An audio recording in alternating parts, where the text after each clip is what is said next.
The vacancy rate is a measure of how many rental properties in a location are currently without a tenant.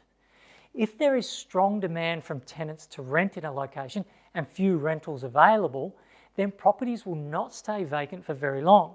So a low vacancy rate means strong demand relative to supply.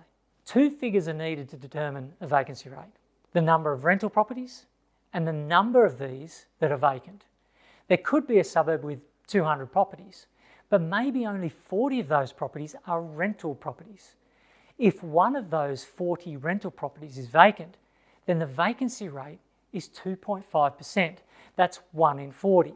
So 1 divided by 40 multiplied by 100 to give you a percentage, 2.5%.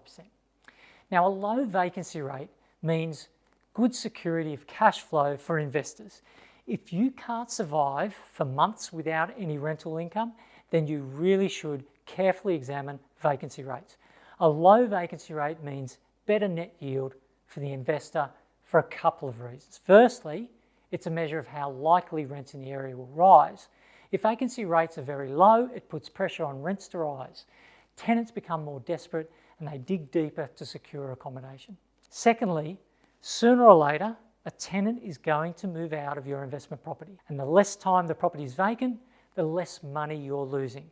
How much money you're likely to lose in a year is indicated by the vacancy rate. So we want that to be as low as possible. But a low vacancy rate can also be a lead indicator of future capital growth. If a tenant finds the location attractive to live in, a homeowner is likely to find the location attractive as well.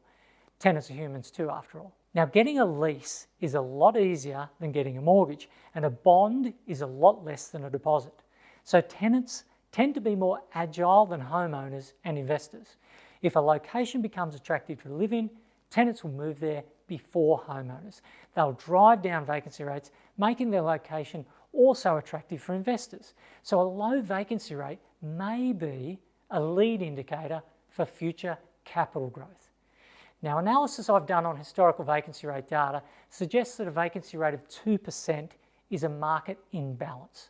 That's when rents are fairly static or only rising in line with the rate of inflation. Investors should aim for better than balanced. They should aim for a vacancy rate lower than 2%. Note that vacancy rates may be volatile in small suburbs or suburbs with a low proportion of renters. For example, imagine only 20 rentals in a suburb. If only one of those 20 rentals becomes vacant, that's a vacancy rate of 5%, which is more than double the benchmark. But once that single property has a tenant, the vacancy rate would return to 0 again.